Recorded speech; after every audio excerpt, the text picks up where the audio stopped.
नमस्कार, मैं आपके साथ अरुण जहां बुलेटिन की शुरुआत कर लेते हैं बड़ी खबर से। भारतीय किसान संघ का बड़ा आरोप सामने आया है। आपको बता दें कि भारतीय किसान संघ ने ये बड़ा आरोप लगाया है और एचपी के उपाध्यक्ष का बयान सामने आया है। आपको ये भी बताते चले कि कृषि आंदोलन पर जीएसटी लागू करना किसानों का शोषण है। किसानों को कानून के अनुसार मिले इनपुट टैक्स क्रेडिट और प्रतिनिधिमंडल ने सीएम सुक्खू को भेजा ज्ञापन। अदाना यहाँ पर जीएसटी लागू नहीं हुआ है और आपको ये भी बताते चले कि जिस तरीके से प्रतिनिधिमंडल ने बाकायदा सीएम से मुलाकात की है और अपनी तमाम समस्याओं को सीएम के सामने रखा गया है, ज्ञापन बाकायदा सौंपा गया है। लगातार मांगे लंबे वक्त से उठाई जा रही थी। भारतीय किसान संघ का सरकार पर बड़ा आरोप है और वादा खिलाफी का ये आरोप लगाया गया है। भारतीय किसान संघ एचपी के उपाध्यक्ष का बयान सामने आया है। उन्होंने कहा कि कृषि अदानों पर जीएसटी लागू करना किसानों का शोषण है। इसी के साथ कहा कि किसानों को कानून के अनुसार मिले इनपुट टैक्स क्रेडिट। और आपको ये भी बताते चले कि प्रतिनिधि मंडल बाकायदा सीएम के आवास पहुंचा, जहां पर सीएम से मुलाकात की गई है। भारतीय किसान संघ का सरकार पर वादा खिलाफी का आरोप भी लगा है। तो कई तरह के आरोप सरकार पर लगाए गए हैं। भारतीय किसान संघ एचपी के उपाध्यक्ष का इसी दरमियान ये बड़ा बयान सामने आया, जिसमें उन्होंने कहा कि कृषि अदानों पर जीएसटी लागू करना किसानों का शोषण हो रहा है। जीएसटी लागू नहीं होना चाहिए। किसानों को कानून के अनुसार इनपुट टैक्स क्रेडिट भी मिलना चाहिए। प्रतिनिधिमंडल ने सीएम सुक्खू को एक ज्ञापन भेजा है। तो आपको बता दें कि जो मांगे हैं लंबे वक्त से उठाई जा रही है और इसी कड़ी में सरकार पर कई तरह के गंभीर आरोप भारतीय किसान संघ की तरफ से लगाए जा रहे हैं। साफ तौर पर भारतीय किसान संघ का कहना है कि सरकार ने वादा खिलाफी की है। जो भी मांगे हैं सरकार को वो जल्द मान लेनी चाहिए। कृषि आदानों पर जीएसटी लागू करना किसानों के साथ शोषण जैसा है। साफ तौर पर कहना है कि किसानों को कानून के अनुसार इनपुट टैक्स क्रेडिट मिलना चाहिए और जीएसटी को खत्म करना चाहिए। प्रतिनिधिमंडल ने बाकायदा सीएम सुक्खू को ज्ञापन भी भेजा है। तो ये बड़ी खबर लगातार आप तक पहुंचा रहे हैं और ऐसे में भारतीय किसान संघ का सरकार पर ये बड़ा आरोप सामने आया, जिस पर कई तरह के गंभीर आरोप लगाए गए, जिसमें वादा खिलाफी और साफ तौर पर एचपी के उपाध्यक्ष का भी ये बयान सामने आया है। उन्होंने कहा है कि कृषि आंदोलन पर जीएसटी लागू करना किसानों का शोषण है। किसान क्योंकि इससे परेशान है और इसको लेकर किसानों ने कई बार ज्ञापन भी सौंपा है, लेकिन अभी तक मसले का हल नहीं निकला और यही कारण है कि एक बार फिर से वो नाराजगी प्रतिनिधि मंडलों में जो है वो देखने को मिला। यही कारण है कि प्रतिनिधि मंडल ने सीएम को ज्ञापन सौंपा है। तो भारतीय किसान संघ का सरकार पर यह बड़ा आरोप, जिसमें साफ तौर पर कहा गया है कि सरकार किसानों का शोषण कर रही है जीएसटी लागू करके। भारतीय किसान संघ का ये बयान सामने आया, जिसमें कहा कि कृषि अदानों पर जीएसटी लागू करना किसानों का शोषण जैसा है। किसानों को कानून के अनुसार इनपुट टैक्स क्रेडिट मिलना चाहिए ताकि किसानों को किसी प्रकार की कोई दिक्कत ना हो। प्रतिनिधि मंडल ने सीएम सुक्खू को ये ज्ञापन भेजा है। तो लगातार ये बड़ी खबर आप तक पहुंचा रहे हैं और ऐसे में जो बयानों का सिलसिला है वो भी साफ तौर पर देखा जा रहा है। लगातार किसान अपनी मांगों को सरकार के सामने रख रहे हैं और इसी कड़ी में एक प्रतिनिधि मंडल सीएम से मुलाकात करने के लिए भी पहुंचेगा, जहां पर कृषि यहाँ पर अदानों पर जीएसटी लागू करना किसानों का शोषण कहा गया है। कहा गया है कि किसानों को कानून के अनुसार इनपुट टैक्स क्रेडिट मिलना चाहिए ताकि किसानों को सहूलियत हो सके। और इसी कड़ी में प्रतिनिधि मंडल ने सीएम सुक्खू को ज्ञापन भी भेजा है।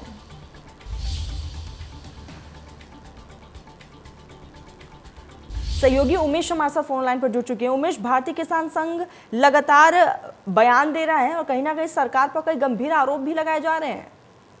तरुण, आपको बताना चाहूंगा कि आज मंडी में जो है भारतीय किसान संघ के द्वारा जो एक प्रतिनिधिमंडल था, इनके द्वारा जो है एडीसी मंडी के माध्यम से यहाँ पर एक मुख्यमंत्री सुखविंदर सिंह सुक्खू को भेजा गया और उसमें जो है जो कृषि के लिए उपयोग में आने वाले जो आदान है उसके ऊपर जो 5% से लेकर 28% जो जीएसटी जो यहाँ पर लगाया जाता है उसको जो है माफ करने को लेकर जो है मांग की गई। आपको यहाँ पे बताना चाहूंगा कि प्रतिनिधिमंडल द्वारा जो है एक जो ज्ञापन प्रेषित किया गया है उसमें ज्ञापन में कहा गया है कि आने वाले समय में जो है हिमाचल प्रदेश के मुख्यमंत्री, अन्य राज्यों के मुख्यमंत्री और वित्त मंत्री के साथ जो है तालमेल बिठाकर इसे जो है जीएसटी काउंसिल के समक्ष इस जो है क्या बोलते हैं मुद्दे को उठाए और इसके साथ साथ जो है उमेश, साफ तौर पर वादा खिलाफी का आरोप लगाया गया है। कहा गया है कि किसानों के साथ तो शोषण हो रहा है, जीएसटी लागू करना मतलब शोषण जैसा ही है। जी, आपका कहना बिल्कुल सही है कि अगर बात की जाए जो किसान है वो जो पूरे देश की एक जो है रीढ़ है, तो इसके साथ साथ जो है यहाँ पर उनके जो आदान है उसके ऊपर जो यहाँ पर जीएसटी लगाया जाए उसकी जो है उसको बंद करने की जो यहाँ पर मांग की गई है। जी उमेश, ये जो नाराजगी वो लंबे वक्त से दिख रही है क्योंकि किसानों ने भी लंबे वक्त से मांगे उठाई थी, कई बार ज्ञापन भी सौंपा, लेकिन मसले का हल अब तक निकल कर सामने नहीं आया। उमेश, क्या लगता है ज्ञापन सौंपने के बाद अब इस समस्या का हल निकल सकता है? जी, आपका कहना यहाँ पे बिल्कुल सही है कि भारतीय किसान संघ के द्वारा भी लगातार इसको लेकर जो है ज्ञापन भी दिए जा रहे हैं और इसके जो है विरोध भी जताया जा रहा है। इसको लेकर जो है किसान संघ के द्वारा 19 दिसंबर 2022 को दिल्ली के रामलीला मैदान में भी जो है यहाँ पर लाखों किसान जहाँ पर इकट्ठे हुए थे, तो वहाँ पर भी ये मामला जो है सरकार के समक्ष रखा गया था। तो कहीं ना कहीं ये वादा खिलाफी भी है और इसको लेकर जो है अभी आने वाले समय में भारतीय किसान संघ द्वारा यहाँ पर जो है प्रदर्शन भी किया जाएगा। जी उमेश, आपकी जब किसानों से बातचीत हुई, क्या कुछ कहना रहा किसानों को? अगर सरकार मांग नहीं मानती है तो क्या ये आंदोलन और उग्र हो सकता है? जी, यहाँ पर आपको बताना चाहूंगा कि जो यहाँ पर भारतीय किसान संघ हिमाचल प्रदेश के जो प्रतिनिधि मंडल था, जो उनके पदाधिकारी थे, उनका यहाँ पे कहना था कि अगर ये जो मांग है इनकी जल्द नहीं मानी गई तो आने वाले समय में जो है ये काफी जो है उग्र आंदोलन किया जा सकता है। जी चलिए उमेश, आप हमारे साथ जुड़े, बहुत बहुत शुक्रिया उमेश आपका। तो भारतीय किसान संघ की नाराजगी देखने को मिली। कृषि आदानों पर जीएसटी लागू करना किसानों का शोषण है और साफ तौर पर कहना है कि जब तक सरकार उनकी मांगे नहीं मान लेती है तो आने वाले समय में और भी ज्यादा उग्र आंदोलन किया जाएगा। तो प्रतिनिधिमंडल ने सीएम सुक्खू को बकायदा ज्ञापन भी सौंपा है। आपको ये भी बताते चले कि लगातार ये पूरा मामला तुलपा करता चल रहा है और इसी कड़ी में नाराजगी जो है वो भी साफ तौर पर देखी जा रही है। तो भारतीय किसान संघ का सरकार पर यह बड़ा आरोप, वादा खिलाफी का आरोप लगाया गया है। कहा गया है कि भारतीय किसान संघ हिमाचल प्रदेश के उपाध्यक्ष का यह बयान सामने आया जिसमें उन्होंने कहा कि कृषि आदानों पर जीएसटी लागू करना गलत है, किसानों के साथ शोषण हो रहा है, किसानों को कानून के अनुसार इनपुट टैक्स क्रेडिट मिलना चाहिए, जिसको लेकर बकायदा प्रतिनिधि मंडल ने सीएम सुक्खू को ज्ञापन भेजा है। और देखने वाली बात ये होगी कि अब सरकार की तरफ से क्या कुछ रुख रहता है, क्योंकि सभी की निगाहें टिकी हुई है। किसान लंबे वक्त से परेशान चल रहे हैं और किसानों का साफ तौर पर कहना है कि ये जीएसटी लागू नहीं होनी चाहिए क्योंकि इसका भार जो है सीधा किसानों को जेब पर पड़ रहा है। और इसी कड़ी में भारतीय किसान संघ के उपाध्यक्ष का ये बयान जिसमें उन्होंने कहा कि कृषि आदानों पर जीएसटी लागू करना किसानों के साथ यहाँ पर शोषण जैसा है, किसानों को कानून के अनुसार इनपुट टैक्स क्रेडिट मिलना चाहिए। और इसी कड़ी में प्रतिनिधि मंडल ने सीएम सुक्खू को ये ज्ञापन भी भेजा है।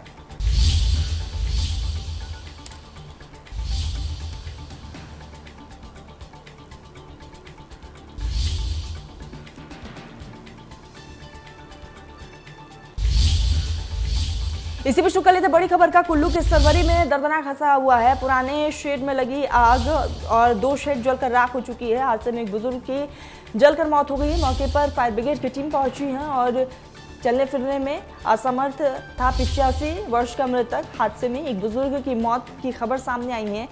तो आपको ये भी बताते चले कि फायर ब्रिगेड को इसकी सूचना दी गई। फायर ब्रिगेड की टीम मौके पर पहुंची। कड़ी मशक्कत के बाद आग पर काबू पाया गया। आग लगने के पीछे का कारण अब तक स्पष्ट नहीं हो पाया है, तस्वीरें क्लियर नहीं हो पाई है। लेकिन जिस तरीके से यह हादसा हुआ जिसमें एक बुजुर्ग युवक की जलकर मौत हो गई है।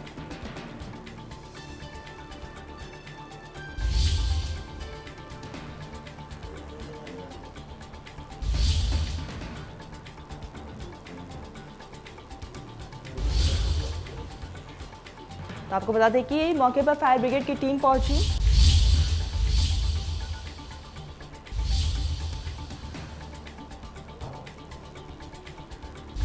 तो कुल्लू में यह हादसा हुआ है जहां पर पुराने शेड में भीषण आग लगी और 2 शेड जलकर राख हुए।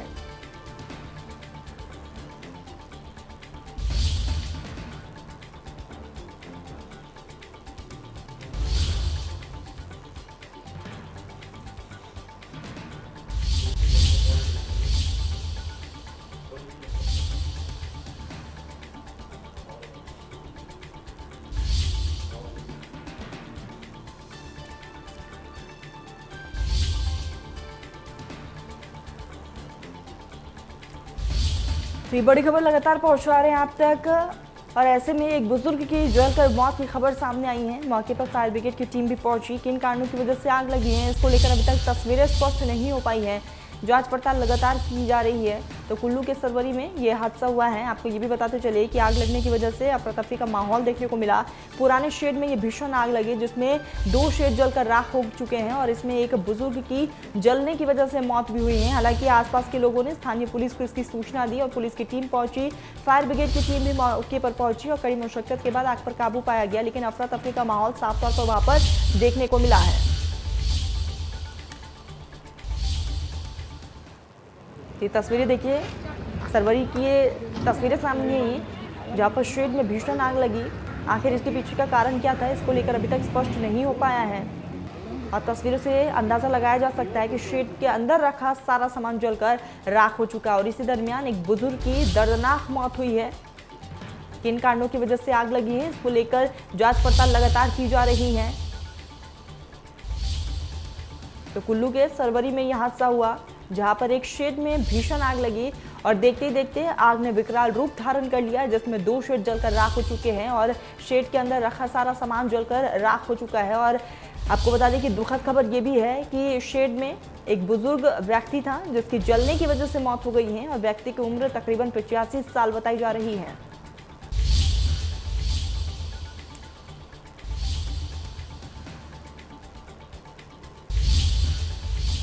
चलिए, तो इसी बीच शुरू कर लेते एक और बड़ी खबर का। तो इस वक्त की एक और बड़ी खबर आप तक पहुंचा रहे हैं। तो इस वक्त की बड़ी खबर आपकी टीवी स्क्रीन पर है। धर्मशाला से चुना भारत ऑस्ट्रेलिया तीसरा टेस्ट, ये बड़ी खबर, जहां पर बीसीसीआई का बड़ा फैसला सामने आया है। तो ये बड़ी खबर आप तक पहुंचा रहे हैं और ऐसे में मैच को धर्मशाला से इंदौर अब शिफ्ट किया गया है, क्योंकि ये मैच पहले धर्मशाला में होना था, लेकिन अब ये इंदौर में होगा।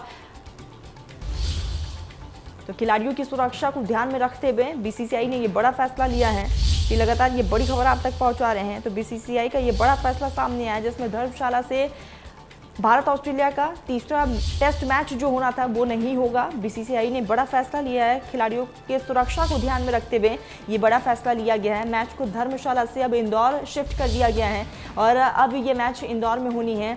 अल्टीफील्ड की घास नहीं पूरी तरीके से तैयार है, इसके लिए यहाँ पर ये बड़ा फैसला, बड़ा कदम उठाया गया। खिलाड़ियों की सुरक्षा का हवाला भी दिया जा रहा है और ऐसे में अब ये मैच जो है भारत ऑस्ट्रेलिया का तीसरा टेस्ट मैच जो है, जिस पर सभी की निगाहें टिकी हुई है, अब ये मैच इंदौर में खेला जाएगा।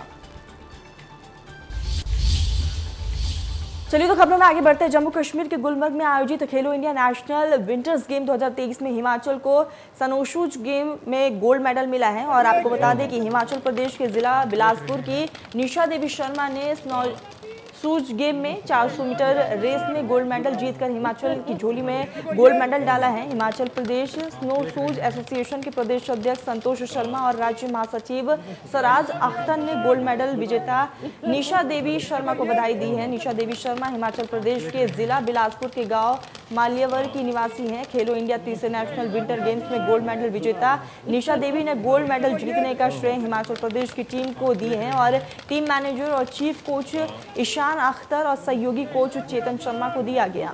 देखो ये आप देख रहे हैं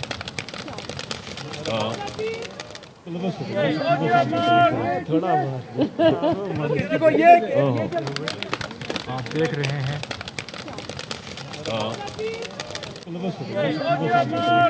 थोड़ा देखो ये आप देख रहे हैं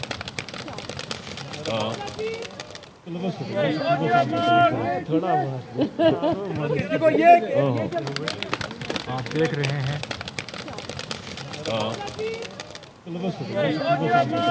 थोड़ा देखो ये आप देख रहे हैं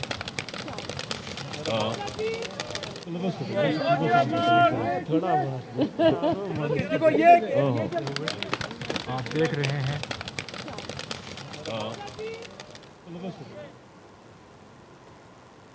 चलिए, तो खबरों में आगे बढ़ते हैं। हिमाचल प्रदेश में जब से कांग्रेस सरकार सत्तारूढ़ हुई है और प्रदेश के मुख्यमंत्री सुखविंदर सिंह सुक्खू ने प्रदेश भर में इलेक्ट्रॉनिक व्हीकल को प्रेफरेंस दिया है, ताकि वातावरण को दूषित होने से बचाया जा सके और जो भी तेल की और डीजल और पेट्रोल की बढ़ती कीमत है उनका प्रभाव भी कम किया जा सके। अब सरकारी कार्यालयों में भी हिमाचल प्रदेश में इलेक्ट्रिकल व्हीकल पहुंचना शुरू हो चुका है, जिसका बिलासपुर के परिवहन विभाग आरटीओ ऑफिस को भी इलेक्ट्रिक व्हीकल प्राप्त हुआ है। और इसकी जानकारी देते हुए आरटीओ बिलासपुर ने बताया है कि हिमाचल प्रदेश में ही नहीं बल्कि पूरे प्रदेश भर में इसे लागू किया जाएगा और देश में परिवहन विभाग के यहाँ पर पहला इलेक्ट्रिक व्हीकल मिला है और इसके लिए उन्होंने प्रदेश सरकार का धन्यवाद भी किया है।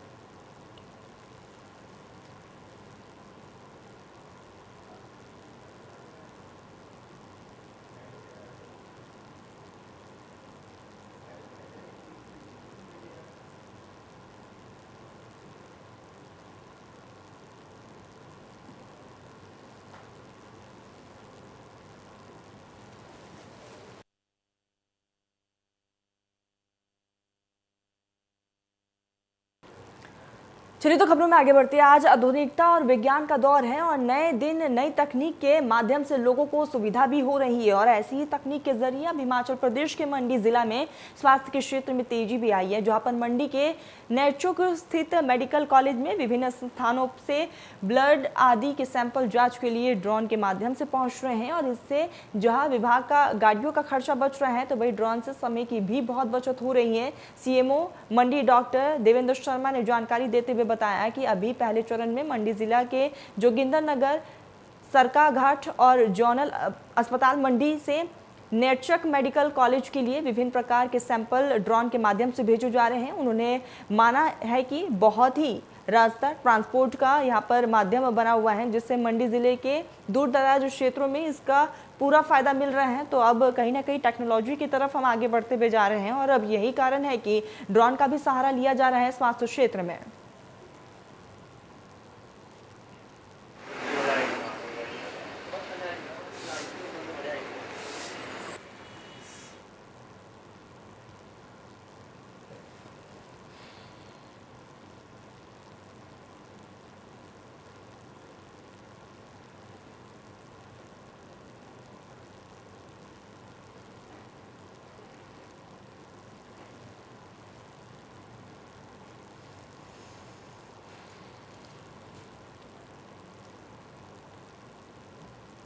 तो अन्य स्थानों पर भी अब सफल हो चुका है ड्रोन के ट्रायल और आपको बता दें कि स्वास्थ्य विभाग को इसका सीधा लाभ भी पहुंच रहा है, क्योंकि जहां पहले यहाँ पर ब्लड सैंपल के लिए घंटों इंतजार करने पड़ते थे, लेकिन अब घंटों इंतजार नहीं करना पड़ रहा है। ड्रोन के माध्यम से बाकायदा सैंपल्स भेजे जा रहे हैं और जिसका रिजल्ट भी अच्छा देखने को मिल रहा है और कहीं ना कहीं इसका खर्चा भी बढ़ रहा है, पर्यावरण भी दूषित हो रहे हैं क्योंकि पेट्रोल और डीजल के खर्च यहाँ पर उसमें भी कटौती देखने को मिल रही है। तो अब अन्य संस्थानों पर भी इसका सफल इस्तेमाल किया जाएगा और मिनटों में अब घंटों का काम हो रहा है।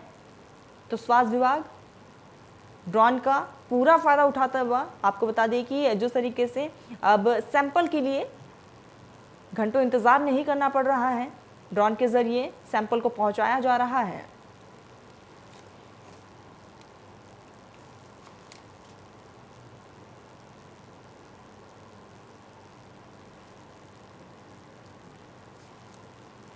खबरों में आगे बढ़ते हैं। एंजल दिव्यांग आश्रम ने मानवता की सेवा के लिए बड़ा कदम उठाया है और यह आश्रम पिछले 5 सालों से दिव्यांग बच्चों की सेवा कर रहे हैं। एंजल दिव्यांग आश्रम ने यहाँ पर दिव्यांग बच्चों की तरफ से सुविधा उपलब्ध करवाने के लिए आज एक एंजल दिव्यांग आश्रम संचालक अलका शर्मा ने बताया है कि हम पिछले 5 सालों से दिव्यांग आश्रम चला रहे हैं, जिसमें 120 बच्चे रहते हैं जिनका हम इलाज फ्री में करते हैं, फ्री एम्बुलेंस सर्विस भी प्रदान करते हैं और फ्री इंतज़ाम करवा रहे हैं। और अभी कुछ परिजन ऐसे हैं जहाँ वो चाहते हैं कि हमारे बच्चे रात दिन इस आश्रम में रहें, इसीलिए हम यहाँ एक आश्रम बनवा रहे हैं जिसका आज हमने भूमि पूजन करवाया है। यह आश्रम वो तमाम सहारा लोगों के लिए है बनाया जाएगा और यहाँ पर रात दिन हर वृद्धों के लिए भी इंतज़ाम किए जाएंगे। तो एंजल आश्रम की तरफ से ये एक अच्छी शुरुआत और ये पहल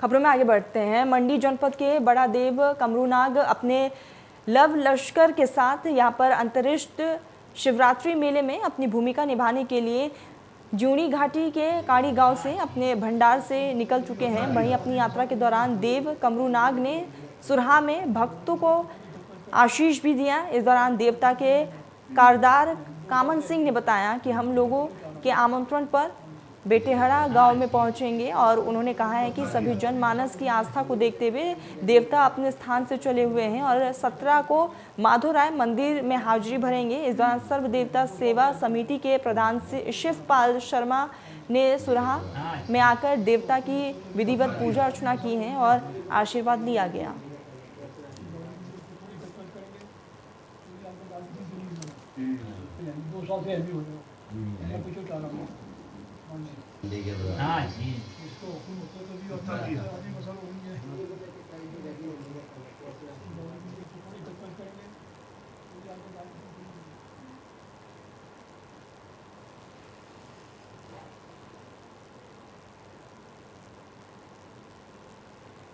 चलिए तो इसी बीच कर लेते बड़ी खबर का। तो इस वक्त की बड़ी खबर आप तक पहुंचा रहे हैं। तो बद्दी से इस वक्त की बड़ी खबर सामने आ रही है। निजी बैंक में चोरी की कोशिश नाकाम साबित हुई है। तो ये बड़ी खबर जहां पर चोर बैंक में रखे लॉकर को तोड़ने में नाकाम हुए हैं। आपको ये भी बताते चले कि बद्दी साई रोड पर स्थित निजी बैंक का ये पूरा मामला है। हालांकि इस पूरे मामले को लेकर तहकीकात की जा रही है। निजी बैंक में चोरी की कोशिश नाकाम हो चुकी है, लेकिन इस पूरे मामले को लेकर तहकीकात जारी है। पुलिस मौके पर पहुंच गई है और छानबीन लगातार किया जा रहा है।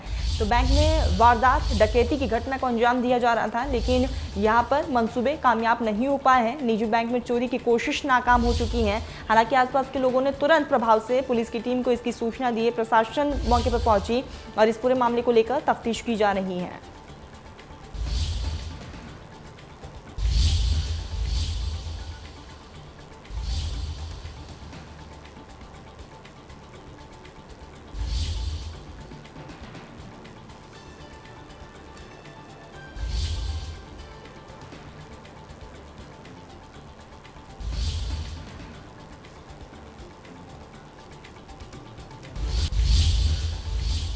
चलिए फिलहाल बुलेटिन में बस इतना ही। आप देखते रहिए इंडिया न्यूज़।